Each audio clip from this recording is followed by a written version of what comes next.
नमस्कार, जी बिजनेस पर आपका स्वागत है। आप देख रहे हैं पावर ब्रेकफास्ट। आपके साथ मैं हूं मानसी दवे। हफ्ते का आखिरी कारोबारी सत्र और विदेशी बाजार के संकेतों को अगर देखेंगे तो बिकवाली का दबाव ही देख पाएंगे, क्योंकि एशियाई बाजार की शुरुआत जो है फिलहाल लाल निशान के साथ होती हुई दिख रही है। 14,332 के स्तरों पर एसजीएक्स निफ्टी में करीब 80 अंकों की गिरावट देखने को मिल रही है।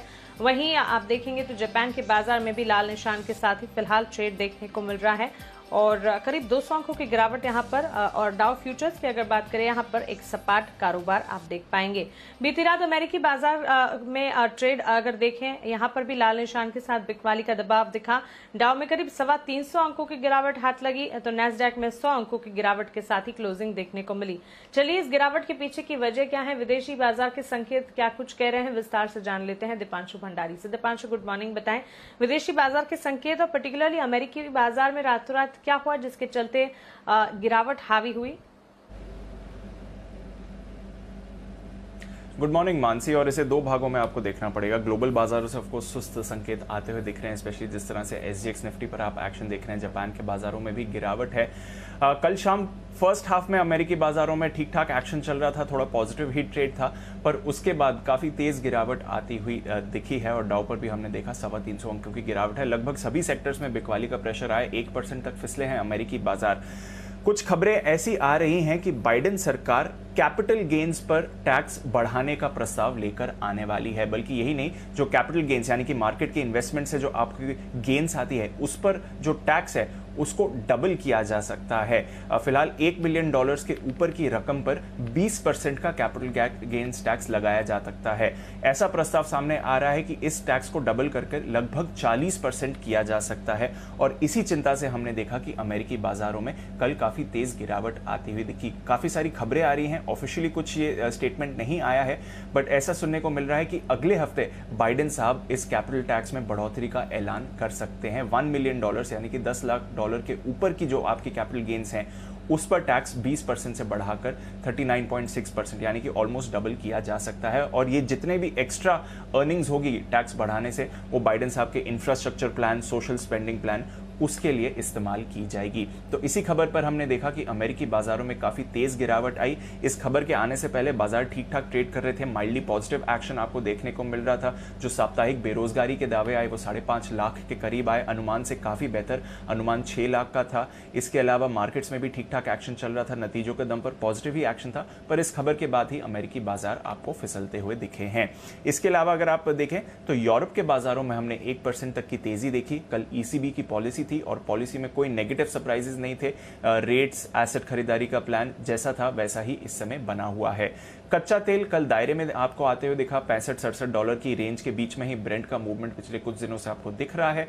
सोना भी लगभग दायरे में ही रहा, कुछ ज्यादा बड़ा मूवमेंट नहीं हुआ। पर लगातार दूसरे दिन डॉलर इंडेक्स में थोड़ी खरीदारी आती हुई दिखी, तो डॉलर 2 दिनों से स्ट्रेंथन होते हुए आपको दिख रहा है।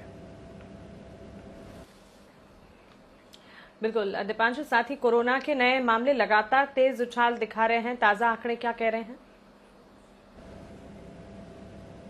बिल्कुल, और हम देख ही रहे हैं कि लगातार रिकॉर्ड नए मामले दर्ज होते हुए दिख रहे हैं। परसों के दिन पहली बार 3 लाख के ऊपर का आंकड़ा गया डेली मामलों का, और कल हमने देखा कि 3,32,000 नया रिकॉर्ड है नए मामलों को लेकर। जो प्रभावित राज्य हैं वहां पर कोरोना के केसेस अभी भी काफी तेजी से बढ़ रहे हैं। महाराष्ट्र देख लीजिए, यूपी देख लीजिए, दिल्ली देख लीजिए, कुछ और भी ऐसे राज्य हैं जहां पर चिंता बनी हुई है। पीएम मोदी आज एक अहम बैठक करने वाले, बल्कि कई सारी अहम बैठक करने वाले हैं कोरोना की स्थिति को लेकर। सुबह 9 बजे बड़े अधिकारियों के साथ उनकी बैठक होगी, फिर सुबह 10 बजे जो प्रभावित राज्य हैं उनके चीफ मिनिस्टर्स के साथ बैठक है, और दोपहर 12:30 बजे ऑक्सीजन कंपनियों के साथ बैठक है। बल्कि ऑक्सीजन सप्लाई को बढ़ाने पर फोकस है, क्योंकि कल पीएम मोदी ने इस पर एक और बैठक भी की थी कल शाम को, जहां पर उन्होंने काफी क्लियरली कहा है कि ऑक्सीजन के सप्लाई को और अवेलेबिलिटी को बढ़ाने की काफी ज्यादा जरूरत है इस समय। साथ ही ऑक्सीजन का जो प्रोडक्शन है उसको भी बढ़ाना चाहिए, किसी भी तरह से ये हो सके। राज्य को बिना रुकावट ऑक्सीजन मिलनी चाहिए। और इसके साथ ही हमने देखा कि होम मिनिस्ट्री का भी एक ऑर्डर आया है, जहां पर उन्होंने कहा है कि राज्यों के बीच ऑक्सीजन के मूवमेंट पर कोई रोक नहीं होनी चाहिए। पिछले कुछ दिनों से हम देख रहे हैं, स्पेशली दिल्ली के आसपास राज्यों से जो दिल्ली में ऑक्सीजन आती है उसके सप्लाई को लेकर कुछ परेशानियां और हो रही हैं। कुछ राज्य ऑक्सीजन को अपनी स्टेट लाइन से बाहर जाने नहीं दे रहे हैं, अपने विद इन स्टेट के यूज़ के लिए कह रहे हैं। पर ये होम मिनिस्ट्री का ऑर्डर काफ़ी क्लियरली कहता है कि इंटर स्टेट ऑक्सीजन मूवमेंट पर रोक नहीं होनी चाहिए। ऑलरेडी एक सेंट्रल एजेंसी है जो भारत में ऑक्सीजन के सप्लाई को इस समय मॉनिटर कर रही है। पूरा का पूरा ऑक्सीजन सप्लाई मेडिकल यूज़ के लिए जो इस्तेमाल किया जा रहा है उसकी मॉनिटरिंग हो रही है और उसके रिलेटेड ये बड़ा डेवलपमेंट है। होम मिनिस्ट्री ने कहा है कि इस मूवमेंट पर कोई रोक नहीं होनी चाहिए। Local officials, local police, district officials को इंश्योर करना चाहिए कि ऑक्सीजन बिना किसी परेशानी की मूव कर सके। ऑलरेडी मैन्युफैक्चरिंग के लिए ऑक्सीजन का इस्तेमाल रोक दिया गया है। सिर्फ 9 कोर सेक्टर्स के लिए या इंडस्ट्रीज के लिए इंडस्ट्रियल ऑक्सीजन का इस्तेमाल होगा। बाकी सारी की सारी ऑक्सीजन मेडिकल यूज़ के लिए होनी चाहिए। ये एक डेवलपमेंट कल होम मिनिस्ट्री का ऑर्डर आते हुए आपको दिखा है। ओके, तो चलिए विदेशी बाजार के संकेत, वहीं कोरोना के फिगर्स पर अपडेट आपको यहां पर मिल गई है। अमेरिकी बाजार में कैपिटल गेन टैक्स बढ़ने की चिंता के चलते अचानक गिरावट देखने को मिली और साथ ही की अगर बात करें 3 और आज चलने वाले प्रधानमंत्री मोदी आज 3 बैठक करेंगे जिस पर फोकस रहेगा और ऑक्सीजन को लेकर खास तौर से इस बैठक में बातचीत होती हुई दिखेगी और तमाम बैठकों पर हमारी नजर रहेगी। लेकिन साथ ही कल के कारोबारी सत्र में संस्थागत निवेशकों ने क्या किया, एफआईएस डीआईएस का एक्शन एक बार देखिए। कैश मार्केट में एफआईएस की बिकवाली के आंकड़े हैं, लेकिन कैश मार्केट में ही डीआईएस कर रहे हैं खरीदारी और वायदा बाजार में भी एफआईएस कर रहे हैं खरीदारी। कैश मार्केट में एफआईएस 910 करोड़ की बिकवाली कर रहे हैं तो कैश मार्केट में डीआईएस 850 करोड़ की खरीदारी कर रहे हैं। वहीं वायदा बाजार में एफआईएस की तरफ से 9,556 करोड़ की खरीदारी के आंकड़े आते हुए देखने को मिल रहे हैं। ये तमाम संकेतों को देखते हुए आज भारतीय बाजार के लिए आपकी रणनीति क्या होनी चाहिए, अब ये जान लेते हैं और हमारे साथ जुड़ रहे हैं जी बिजनेस के मैनेजिंग एडिटर अनिल सिंह भी।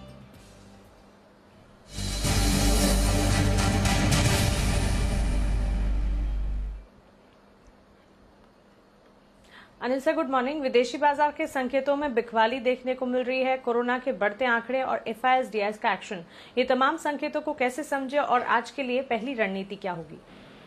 Good morning Mansi. देखिए, 2 चीजें हैं। एक तो ये कि जिस तरह से अमेरिकी बाजार में कमजोरी हुई, चाहे वो अपने कारणों से हुई हो, लेकिन वो अनएक्सपेक्टेड थी। कल भारतीय बाजार बंद हुए तो ऐसा लग नहीं रहा था कि 300 सवा 300 पॉइंट डाउन रख जाएगा। तो एक तो थोड़े संकेत खराब हैं ही। दूसरा, कोरोना को लेकर फिर से नए रिकॉर्ड मामले आते हुए दिखे तो वहां पर भी, उस फ्रंट पर भी कहीं कोई राहत है नहीं।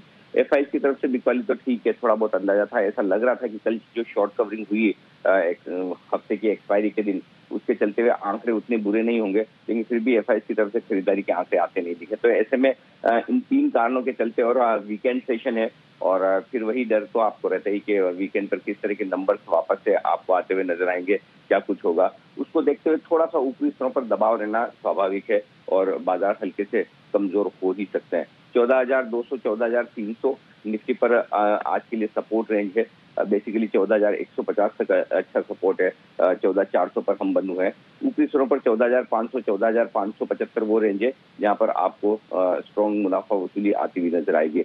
बैंक निफ्टी का जहां तक सवाल है, 30,800 से 31,100 ये वो रेंज है जहां पर अच्छी सपोर्ट बैंक निफ्टी आपको लेता हुआ नजर आ सकता है। और ऊपरी स्तरों पर 32,000 से 32,325 ये रेंज पार करना बैंक निफ्टी के लिए मुश्किल होगा। तो इन लेवल्स पर ध्यान रखते हुए आपको करना है ट्रेड। बिल्कुल अनिल सर, शुक्रिया ये पहली रणनीति हमें बताने के लिए। तो पहली स्ट्रैटेजी आपके पास है सपोर्ट लेवल्स और ऊपरी रेंज भी आपके पास है 14,200 से 14,300 निफ्टी के लिए मजबूत सपोर्ट के तौर पर मानकर चले। वहीं 14,500 से 14,575 ये ऊपरी रेंज होगी निफ्टी के लिए। 30,800 से 31,100 के दायरे को बैंक निफ्टी के लिए आप मजबूत सपोर्ट के तौर पर मानकर चल सकते हैं। वहीं 32,000 से 32,325 इसे बैंक निफ्टी के लिए ऊपरी रेंज के तौर पर माने। खबरों वाले शेयर्स, नतीजों का क्या ट्रिगर देखने को मिल रहा है, सब कुछ जान लेते हैं दीपांशु से। दीपांशु बताएं। सबसे पहले तो जो आज के नतीजे आ रहे हैं, HCL टेक्नोलॉजीज पर नजर रखिए। यूजुअली मार्केट्स खुलने से पहले नतीजे आते हैं, पर इस बार ऐसा अपडेट मिल रहा है कि शायद मार्केट्स बंद होने के बाद आए नतीजे, तो वहां पर नजर रहेगी। वायदा कारोबार से M&M फाइनेंस है, कैश में Aditya Birla money, Bombay wires and ropes, control print, GNA एक्सेल्स, ऐसे कुछ स्टॉक्स है जहां पर नतीजे आएंगे। इंडिया बुल्स रियल एस्टेट के भी आज नतीजे आने वाले हैं। कुछ और नतीजे जो कल बाजार बंद होने के बाद आए उस पर फोकस करिए। इंडस टावर्स थोड़े मिले जुले रहे हैं नतीजे। आए हमने देखा है कि लगभग 3.5% गिर कर आई है है और अनुमान से 250 करोड़ कम आई है। वहीं अगर आप कामकाजी मुनाफा देखें तो वहां पर 5.5% की कटौती हुई है। मार्जिन्स की भी बात करें तो थोड़ी गिरावट हुई है, 53.6% से गिरकर 52.6% आए हैं, बट मोर इंपॉर्टेंटली अनुमान 51% का था, तो उस हिसाब से देखें तो थोड़े बेहतर आए हैं। कुल मुनाफा एकदम सपाट रहा है पर अनुमान से ज्यादा आया है। कैश के नतीजों की बात करें तो साइंट मिले जुले नतीजे रहे। आय में आपने 4.5% की बढ़त देखी है, जो डॉलर आय है वो 6% बढ़कर आई है, पर एबिट यहां पर 8.5% गिरा है। मार्जिन्स में आपने 1.5% की कटौती देखी है। वहीं अगर आप मुनाफा देखें तो 8% बढ़कर आया है। टाटा एलेक्सी की भी बात करते हैं, यहां पर अच्छे नतीजे आपको आते हुए दिखे हैं। आय में 6.5% का उछाल रहा है, एबिट 10.5% बढ़कर आया है। मार्जिन्स में आपने बढ़िया एक्सपेंशन देखा है और मुनाफे की भी बात करें तो 13% बढ़कर आया है, बल्कि जो इनका मुनाफा है 46.5 करोड़ का, वो अब तक का हाईएस्ट क्वार्टरली मुनाफा कंपनी का आते हुए दिखा है। 24 रुपए पर शेयर का इन्होंने डिविडेंड भी ऐलान किया है। रैलिस की भी बात करते हैं और इस स्टॉक को हमने नतीजे आएंगे कमाई कराएंगे में भी हाईलाइट करा था। हमारे अनुमान के मुताबिक ही कुछ नंबर्स आए हैं। आय देखें तो अनुमान से अच्छी आई है, 471 करोड़ रुपए की। कामकाजी मुनाफा घाटे से मुनाफे में आया है कामकाजी तौर पर। अगर आप देखें पिछले साल 10 करोड़ का घाटा था, उसके मुकाबले आप देखें तो 18 करोड़ का कामकाजी मुनाफा आया है और मुनाफा भी अगर आप देखें तो 11 गुना भरकर आया है, हालांकि हमारे अनुमान से थोड़ा कम रहा है। विसाका इंडस्ट्रीज, इस पर भी नजर रखिए, आज मैनेजमेंट भी हमारे साथ न्यूज पर व्यूज में जुड़ने वाली है। यहां पर अगर आप देखें तो आय 55% बढ़कर आई है, कामकाजी मुनाफा 2.5 गुना बढ़ा है, मार्जिन्स में आपने बढ़िया एक्सपेंशन देखा है और मुनाफा भी 4.5 गुना बढ़कर आया है। साथ ही 10 रुपए पर शेयर का डिविडेंड भी कंपनी ने ऐलान किया है। नजारा टेक्नोलॉजीज, यहां पर FY21 का कंपनी का बिजनेस अपडेट आया है। आय में 84% की आपने बढ़त देखी है, कामकाजी मुनाफा 5 गुना बढ़ा है और मार्जिन्स 4% से बढ़कर 12% आपको आते हुए दिखे हैं। टाटा मोटर्स कंपनी की तरफ से क्लैरिफिकेशन आया है। आपको याद होगा कल मार्केट आवर्स में कुछ खबरें आई थी, यूके में जो इनके प्लांट्स हैं JLR के, उसको बंद किया जा रहा है सेमीकंडक्टर्स चिप्स की शॉर्टेज की वजह से। उस पर कंपनी ने कहा है कि एक प्लांट हेलवुड एंड कैसल ब्रोमविच, उस पर उत्पादन रोका जा रहा है, पर जो उनका दूसरा बड़ा प्लांट है सोलीहुल, वहां पर उत्पादन जारी रहेगा। बट ये कंपनी ने जरूर माना है कि एक प्लांट पर उत्पादन बंद किया जाएगा सोमवार से। और फाइनली टोरेंट पावर 300 मेगावाट के सोलर जनरेशन कैपेसिटी का लंबी अवधि के लिए PPA यानी कि पावर परचेस एग्रीमेंट साइन किया है। ये प्रोजेक्ट गुजरात में आ रहा है और इस एक्सपेंशन के लिए कंपनी करीबन 1250 करोड़ रुपए का खर्च करेगी। और आज के लिए ट्रेडिंग कॉल्स चॉइस ब्रोकिंग की तरफ से सुवेन लाइफ साइंसेज पर हैं, 117 के टारगेट्स को मानकर चले, 102 का स्टॉप लॉस लगाइएगा। वहीं सेंट्रम ब्रोकिंग की राय बजाज ऑटो और दीपक नाइट्राइट पर है। बजाज ऑटो खरीदारी अगर कर रहे हैं 3800 के टारगेट्स को ध्यान में रखें, 3605 का स्टॉप लॉस लगाना होगा। दीपक नाइट्राइट 1650 के टारगेट्स को ध्यान में रखते हुए 1571 के स्टॉप लॉस को लगाकर खरीदारी का मन बनाया जा सकता है।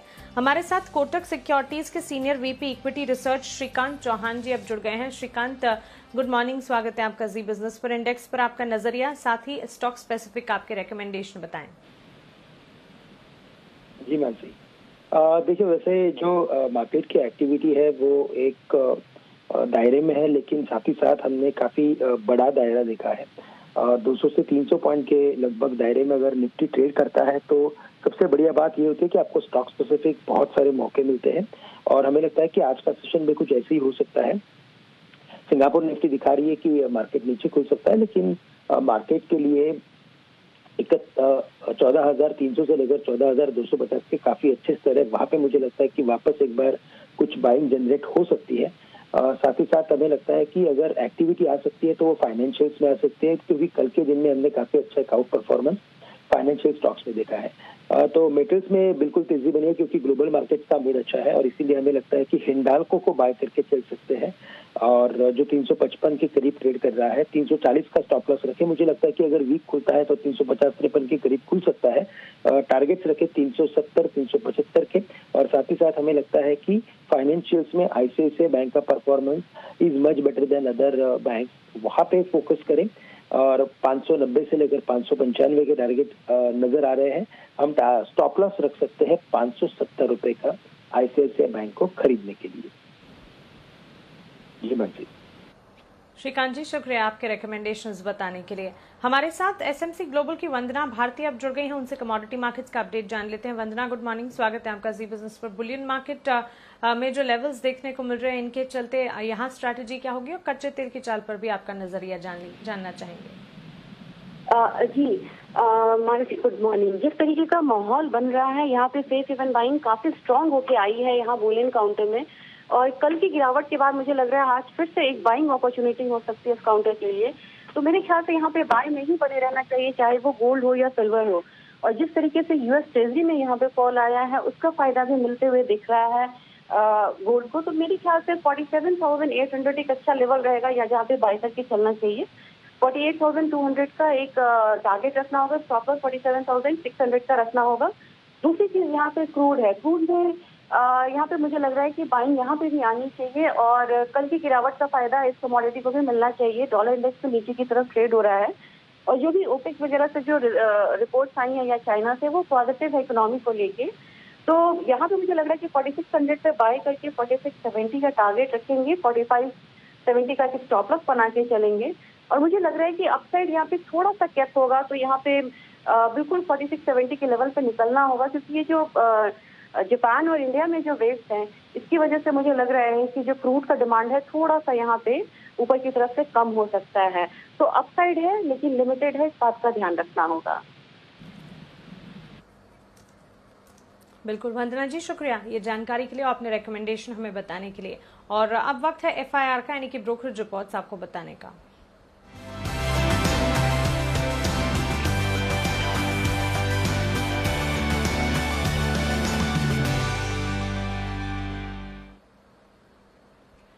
सृष्टि हमारे साथ जुड़ गई हैं ब्रोकरेज रिपोर्ट का एक्शन लेकर। सृष्टि, गुड मॉर्निंग, बताएं। Good morning Mansi. आज साइन पे नतीजों के बाद मॉर्गन स्टैनली की रिपोर्ट आई है, अनुमान से बेहतर बता रहे हैं नतीजे। फाइनेंशियल एडवाइस का जो आउटलुक है वो भी काफी पॉजिटिव लेके चल रहे हैं। मैनेजमेंट की भी कमेंट्री काफी अच्छी आई है। इक्वल वेट रेटिंग बरकरार रखते हुए अपने लक्ष्य बढ़ा के उन्होंने 700 के कर दिए हैं। आज फिर से टाटा स्टील पे रिपोर्ट आई है। कल हमने देखा था मॉर्गन स्टैनली की रिपोर्ट आई थी, आज CLSA ने अपने लक्ष्य बढ़ाए हैं। 950 से लक्ष्य बढ़ा के 1150 के कर दिए हैं। खरीदारी की राय बरकरार रखी है। स्टील की दामों में बढ़त के साथ उन्होंने फाइनेंशियल ईयर 21 और 23 का जो अनुमान है उनमें उसमें 3 से 28% की बढ़त की है। और साथ ही रिपोर्ट आई है आज लुपिन पे, आज नेगेटिव रिपोर्ट आई है जेफरीज की। उन्होंने होल्ड की रेटिंग बरकरार रखी है, 947 के टारगेट्स दे रहे हैं। पेट की एक दवा है फैमोटिडीन नाम की, जिसका यूएस में जो लुपिन की आय है, वो यूएस की जो लुपिन की आय है उसमें करीब 15% की हिस्सेदारी है। अब एक अन्य फार्मा कंपनी को इसी दवा का अप्रूवल मिल गया है US FDA से, तो आगे चल के उसके लॉन्च से लुपिन की आय पे असर देखने को मिल सकता है। ओके सृष्टि, शुक्रिया ये ब्रोकरेज रिपोर्ट्स हमें बताने के लिए। दिन भर में ब्रोकरेज रिपोर्ट से जुड़े जो भी एक्शन होंगे हम आप तक पहुंचाते रहेंगे। और इसी के साथ पावर ब्रेकफास्ट में फिलहाल इतना ही।